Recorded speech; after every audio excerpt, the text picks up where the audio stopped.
Do të spostohemi si që kuptuat edhe nga inserti miq të dashur në Maqedoninë e Veriut, ditë dhe orë të vështira për kolegët tanë atje, shohim nëse është vetëm mbi bazën e lirisë së fjalës apo ka motive të tjera, do e zbulojmë. Sigurisht kemi bezdisur kolegen ton Liridona Veselin në këtë mëngjes. Liridona, përshëndetje. Mirëmëngjes. Përshëndetje, mirëmëngjes. Si je sot njëherë? Po sot mirë duket. Po shoqyr, ke gjyqje sot? Po kemi vazhdimisht çdo muaj gati një javë kemi meditatën. Si është kjo periudhë e jetës tënde? Kam qenë shumë e dëshpëruar, po këto ditë ka përmirësuar situata ime.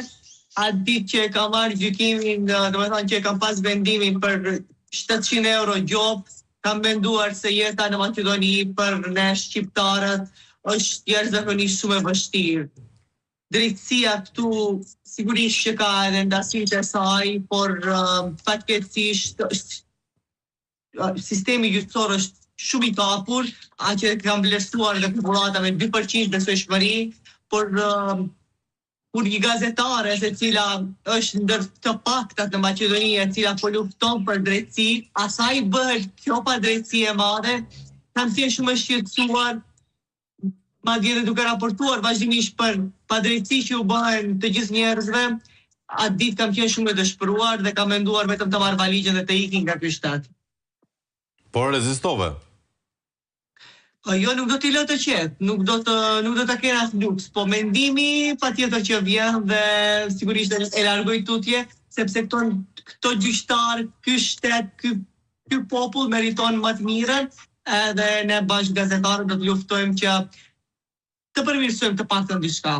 Dajt sa mundemi. Ti, Liridona, je specializuar në kronikën gjyqësore, siç e themi ne këtu. Jo, ne këtu nuk kemi aq luks që domethënë të kemi specializime në digastere të ndryshme, pra mbulojmë përgjithësi rajonin e Polongut me të gjithë temat. Me aktualitetin. Me aktualitetin, shpesh bëjmë edhe gazetari investigative, për shembull në 2-3 muaj kemi një temë investigative për çështje të cilat kanë interes penal publik. E kuptoj. Megjithatë, kur filluan problemet vërtet, Liridona? Problemet vërtet kanë filluar në momentin kur kemi hyrë në gjyqësorin dhe kur kemi filluar të raportojmë për vendime të cilat ishin jashtëzakonisht të çuditshme dhe probleme të shumta në aktgjykimi. Pra kemi raportuar për shumë raste në të cilat kanë qenë skandaloze, për shembull ka qenë tentim vrasje, dhe në fund kamerat janë dhënë me urdhër nga prokurori që të merren pas 3-4 ditëve. Aty kanë filluar problemet, kur kam raportuar fillimisht për disa lëndë të tilla, menjëherë e kanë nxitur një person që Nuk e kemi në këto çaste Liridonën, kolegen ton, e cila është duke kaluar një kalvar të sikletshëm vendimesh gjyqësore dhe përndjekje gjyqësore. Të japim pak kohë kolegëve tanë të regjisë për ta ripasur sërish kolegen ton. Na komunikojnë që e kemi në këto momente. Liridona, ndjes një problem i vogël teknik. Ishim duke diskutuar për momentin specifikisht se kur nisi raportimi prej teje të kalonte në ndëshkim.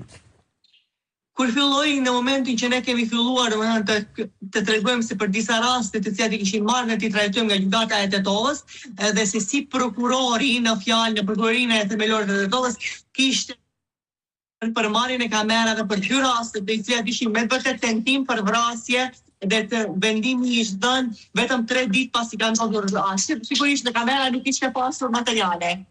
Në atë moment kam pas një ftesë nga prokuroria për një person për një rast tjetër të cilin ka raportuar, e për atë personin sepse i kam përmendur emrin. Ishte një rast me interes penal publik dhe që aty filloi kalvari i problemeve. Gjithkënd që unë mund që ka përmendi, qoftë person publik, qoftë rast që trajtoja, do të gjenin diçka dhe menjëherë më thirrnin në prokurorinë e Tetovës për të më ndëshkuar. Unë tani më vetë se për 4 lëndë për përmendje të emrave të cilat kanë punuar rastin interes publik, edhe janë njerëz publik, kur shkojnë me vite çdo muaj në gjykatë.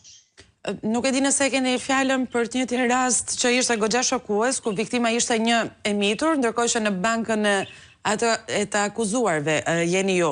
Besoj kjo tregon shumë në fakt për drejtësinë ndaj shqiptarëve apo gazetarëve në Maqedoninë e Veriut, por meqense emri i gjyqtarit në fjalë është publikuar në 10 media, përse vetëm ju jeni dënuar? Ka ndonjë shpjegim kjo farë përzgjedhjeje?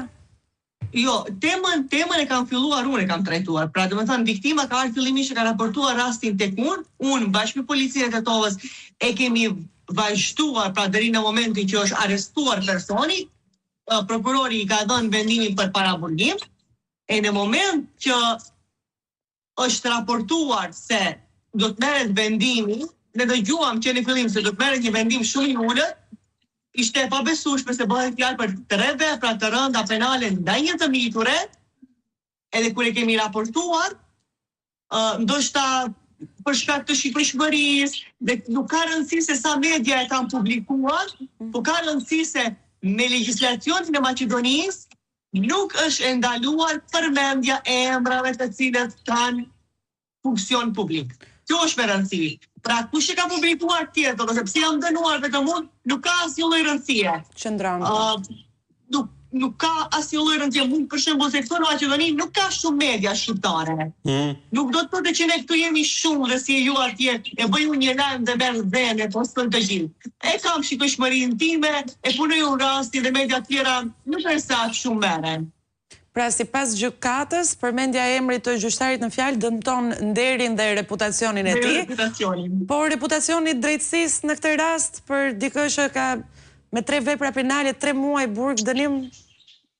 Po, në fakt unë në asnjë moment nuk e kam komentuar vendimin gjyqësor, vetëm e kam treguar, e kam raportuar drejt se ky gjykatës me këtë emër dhe mbiemër Nazi Pilasi i ka dhënë 3 muaj burg personin që i ka kryer këto vepra dhe kam bërë krahasime. Po, dhe kam bërë krahasime me shtetet fqinje se për veprat të tilla sa kanë marrë dënim. Do të thjesht kam bërë një krahasim. Asnjë koment nuk kam dhënë unë për vendimin e tij gjyqësor. Që në fakt ka shumë aftësirë për...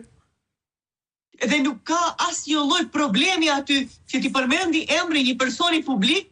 Nuk e di unë këtu në përgjithësi, a do të shkojnë dhe prokurori e Tetovës, prokurori konkretisht i cili ka ngritur vepër kur nuk ka vepër. A të shqetëson fakti që emrat e gjyqtarëve janë emra shqiptar? Jo, as pak nuk kam asnjë lloj shqetësimi në atë aspekt. Dua vetëm të ketë drejtësi, edhe të mos penalizohen njerëz të tillë, veçanërisht kur bëhet fjalë për të mitur. Jam shumë e ndjeshme ndaj situatave që ndodhin në Maqedoni, jam pjesë përbërëse gjithë kohës e sistemi drejtësisë, duke parë se si shumë gra, vajza, pa dashur ta bëj vetëm në aspektin gjinor, por realisht këtu vetëm ka vlerë tingulli i zarfit mbi tavolinë. Është aq i kriminalizuar gjykata, prokuroria, sa që sinqerisht unë si gazetare ndjehem jashtëzakonisht e pafuqishme, po them në thojë, sepse mundohemi ta bëjmë punën tonë, po aq sa mundemi dhe ja me penalizime të tilla mundohen të na heshtin, të cilën nuk do ta arrijnë asnjëherë. Ju keni deklaruar më parë se ndiheni rrezikuar. Ka marrë forma të tjera presioni në fjalë ligjor, psikologjik, personal dhe njëkohësisht do doja të dija edhe për mbështetje. A keni patur për shembull nga komuniteti i gazetarëve, organizata të tjera? Mbështetje kam jashtëzakonisht shumë. Fillimisht kam mbështetjen e pakontestueshme të popullit, i cili në ekstrem më ka mbështetur. Atë ditë kanë dashur të dalin të bëjnë protesta, kanë dashur të hapin një GoFundMe për të më paguar gjobën, por në fakt nuk ishte logjika e pagesës së gjobës, por ishte logjika e drejtësisë, por ato kanë dhënë AVMU-ja, e cila është agjencioni për rregullimin e mediave në Maqedoni, shoqata e gazetarëve në Maqedoni, kryeministri ka dalë dhe ka mbështetur lirinë e fjalës, zëvendës kryeministri, të gjithë institucionet tjera, kryeparlamentari i Maqedonisë ka dalë dhe më ka mbështetur, të gjithë pra më kanë mbështetur, përposa ato të cilët kanë bërë këtë shkelje. Dhe e kam vazhduar tani pas një muaji e kam seancën në gjykatën e apelit, ku do të përballem me këtë gjykatës. Dhe le të shpresojmë që të jetë një përballje ku fiton e drejta e fjalës, besoj ka ende hapësira të tjera ligjore për të vënë në vend drejtësi dhe me gjitha lirim për të shprehur, lirim për të raportuar dhe drejtësi. Unë nuk e di dhe kam shumë. Japim edhe sigurisht pa kohë për ta mbyllur me dinjitet ashtu siç duhet Liridonës. Ja të shohim kolegët tanë të regjisë nëse do e shkëlqejnë këtë moment dhe nuk është faj tyre, jemi një transmetim të drejt për drejt, zonjë zotërin ndodhin edhe defektet të tilla, nuk të doja kurse si të spostoheshim edhe pse po na presin miq tanë kuqezinj, të cilët na kanë nderuar në Milanën në lojrat olimpike dimërore, por duhet të shohim edhe një konfirmim nëse e kemi Liridonën atëherë. Liridona! Dhe kam shumë interes që ta shoh se me çfarë ligji do të më ndjek prokurori atje në seancë publike, sepse do të vinë të gjithë, do të vinë shoqata e gazetarëve, do të vinë shumë shoqata tjera. Nuk e kemi me sa duket, më vjen keq, por do rikthehemi sigurisht tek Liridona në ditët në vijim për të parë situatën dhe çështjen e saj, por tani jemi gati për Borë. Jemi gati.